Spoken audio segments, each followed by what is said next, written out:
नमस्कार दोस्तों। आज की कहानी उस भक्त की है जिसने भगवान श्री जगन्नाथ जी को पहचानने से इनकार कर दिया। ये कथा है विश्वास की उस पराकाष्ठा की जहां भक्त के हट के आगे त्रिलोक के स्वामी को भी झुकना पड़ा। महाराष्ट्र के एक महाविद्वान ब्राह्मण थे श्री गणपति भट्ट। वे भगवान श्री गणेश जी के परम और अनन्य भक्त थे। उनकी भक्ति ऐसी थी कि दिन हो या रात उनका ध्यान केवल गजानन में ही लगा रहता था। उनके लिए गजानन ही इस संसार के आदि और अंत थे। उनकी निष्ठा बड़ी अद्भुत थी। वे गजानन जी के अतिरिक्त किसी अन्य देवी देवता की न तो पूजा करते और न ही उनके दर्शन की अभिलाषा रखते। उनका मानना था कि जो कुछ भी सत्य है वो केवल विनायक के रूप में ही है। एक दिन उनके एक मित्र ने उन्हें नीलाचल धाम अर्थात पुरी की महिमा सुनाई। उन्होंने कहा कि वहाँ साक्षात परम ब्रह्म विराजमान है जो मोक्ष प्रदान करते हैं। ये सुनकर गणपति भट्ट जी के मन में एक ही विचार आया, यदि वहाँ साक्षात परम ब्रह्म है तो निश्चित रूप से वे मेरे श्री गजानन ही होंगे, क्योंकि गजानन ही तो परम ब्रह्म है। बस इसी विश्वास के साथ कि वे वहाँ जाकर अपने आराध्य के दर्शन करेंगे और अपने जीवन को सफल बनाकर मोक्ष प्राप्त करेंगे, उन्होंने अपनी पोटली उठाई और चल पड़े नीलाचल धाम की ओर। वे रास्ते भर यही सोचते गए कि वहाँ पहुंचकर उन्हें साक्षात गजमुख के दर्शन होंगे। नीलाचल धाम पहुंचकर उन्होंने देखा कि वहाँ स्नान यात्रा का उत्सव चल रहा था। लाखों लोग उत्सव मना रहे थे। जय जगन्नाथ, जय जगन्नाथ। भीड़ अपार थी, किंतु उनके मन में केवल अपने गजानन की छवि ही बसी हुई थी। भट्ट जी भीड़ चीरते हुए आगे बढ़े और स्नान मंडप के समीप पहुंचे। परंतु जैसे ही उन्होंने दृष्टि उठाई, वे चौंकते हुए बोले, अरे ये क्या? न सूंड है, न बड़े कान है, न दांत है। ये तो गोल गोल आंखों वाले कोई और ही बैठे हैं। ये मेरे गजानन नहीं हो सकते। भट्ट जी का ज्ञान और उनका अहंकार बीच में आ गया। उन्होंने न माथा टेका न हाथ जोड़े, उल्टे पांव क्रोध में वहां से चल दिए। वे गुस्से में बोले, ये मेरे प्रभु नहीं हो सकते। मैंने यहाँ आकर भूल की।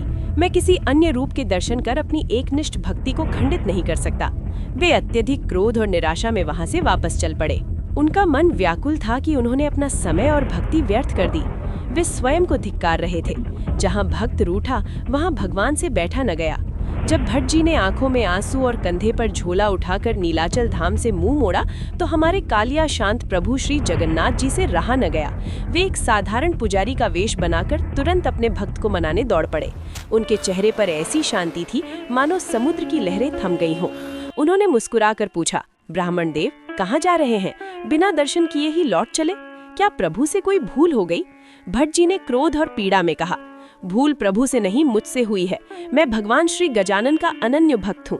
मेरे लिए किसी अन्य रूप को देखना पाप है, व्यभिचार है। वहाँ गर्भगृह में तो कृष्ण रूप है। मैं उन्हें देखकर अपनी निष्ठा भक्ति को खंडित नहीं कर सकता। वो पुजारी जोर से हंसा और बोला, भट्ट जी, आप विद्वान होकर भी इतनी छोटी बात नहीं समझे? आंखें तो छल कर सकती हैं, पर क्या आपने अपने मन की आंखों से देखा है? उसने एक अद्भुत चुनौती दी। यदि आपको लगता है कि वहाँ श्री गजानन नहीं है तो अपनी आंखों पर दृढ़ता से पट्टी बांध लीजिए। अंदर जाइए और अपने हाथों से टटोलिए। यदि स्पर्श करने पर भी आपको सूंड और गजमुख न मिले तो निस्संदेह चले जाइए, किंतु बिना परीक्षा दिए हार मानना, क्या ये एक भक्त को शोभा देता है? भट्ट जी ने चुनौती स्वीकार की। उन्होंने अपनी आंखों पर कसकर पट्टी बांध ली ताकि भूल से भी वे कृष्ण रूप को न देख लें। गर्भगृह के उस घनघोर अंधकार में वे धीरे धीरे आगे बढ़े। उनका हृदय किसी नगाड़े की तरह धड़क रहा था।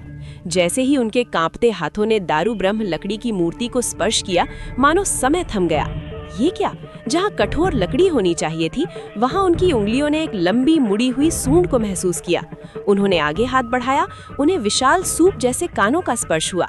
उन्हें मस्तक पर श्री गजानन का मुकुट भी महसूस हुआ। भट्ट जी का रोम रोम पुलकित हो उठा।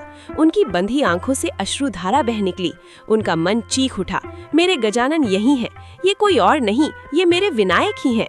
उसी परम आनंद के आवेग में ये सोचते हुए कि अब दर्शन करने में कोई पाप नहीं, उन्होंने झटके से अपनी आंखों की पट्टी खोल दी। किंतु नेत्र खुलते ही सत्य कुछ और ही निकला। सामने वही गोल नेत्रों वाले जगन्नाथ मुस्कुरा रहे थे। न कोई सूंड थी, न कोई गजमुख। भट्ट जी वहीं पत्थर की शिला पर गिर पड़े। उनका दिमाग सुन्न पड़ गया। ये कैसी माया है? अभी तो मैंने स्पर्श किया था। क्या मेरी भक्ति झूठी थी या मेरे हाथ झूठी हैं? तभी उस सन्नाटे को चीरते हुए प्रभु की दिव्य वाणी उनके अंतरकरण में गूंजी, हे गणपति भट्ट, तुम व्यर्थ ही भेदभाव कर रहे हो। सत्य ये है, मैं ही कृष्ण हूँ, मैं ही गजानन हूँ, मैं ही शिव और मैं ही दुर्गा हूँ। मैं रूप नहीं, मैं तत्व हूँ। जैसी तुम्हारी दृष्टि वैसी मेरी सृष्टि। अर्थात मैं वही बन जाता हूँ जो मेरा भक्त मुझे मानता है। भट्ट जी का अहंकार चूर चूर हो गया। उन्होंने रोते हुए प्रार्थना की, प्रभु मैं अज्ञानी था, आप सर्वव्यापी हैं, परम ब्रह्म है, किंतु इस तुच्छ सेवक की लाज रख लीजिए। मेरी आंखें सत्य देख चुकी हैं, पर मेरा मन अभी भी श्री गजानन के लिए तड़प रहा है। कृपया मुझे अपने आराध्य के रूप में दर्शन दीजिए। भक्त की वो करुण पुकार सुनते त्रिलोक के स्वामी भी विवश हो गए। उसी क्षण देखते ही देखते प्रभु श्री जगन्नाथ का रूप बदलने लगा। उन्होंने गजानन का विशाल स्वरूप धारण किया, काला मुख, लंबी सूंड और श्वेत दंत। अब जगन्नाथ जगन्नाथ नहीं, साक्षात गजानन बन चुके थे। बोलो गजानन वेशधारी जगन्नाथ भगवान की जय। और उस दिन से आज तक सदियां बीत गई, परंतु प्रभु आज भी अपने उस निष्ठावान भक्त की स्मृति में ज्येष्ठ पूर्णिमा के दिन हाथी वेशा धारण करते हैं। तो दोस्तों, गणपति भट्ट की ये कथा केवल एक चमत्कार नहीं है, ये हम सब के लिए एक संदेश है।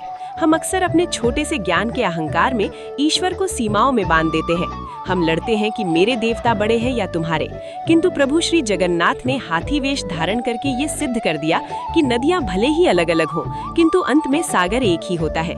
ईश्वर न केवल गणेश है, न केवल कृष्ण, न केवल शिव, वो तो बस प्रेम है।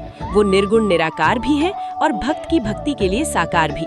गोस्वामी तुलसीदास जी ने सही कहा है, जाकी रही भावना जैसी, प्रभु मूर्ति देखी तिन तैसी। अर्थात जिसने जिस भाव से देखा, ईश्वर उसे वैसे ही दिखाई दिए। तो अगली बार जब आप मंदिर जाएं तो मूर्ति में पत्थर नहीं, उस अनंत को देखिए जो आपकी पुकार सुनने के लिए किसी भी रूप में आ सकते हैं। अगर आपको भगवान श्री जगन्नाथ जी की ये सुंदर लीला पसंद आई हो तो हमारे चैनल को लाइक, शेयर और सब्सक्राइब जरूर कीजिए और कमेंट्स में जय जगन्नाथ अवश्य लिखें। मिलते हैं अगली दिव्य कथा के साथ, तब तक के लिए बोलिए जय जगन्नाथ।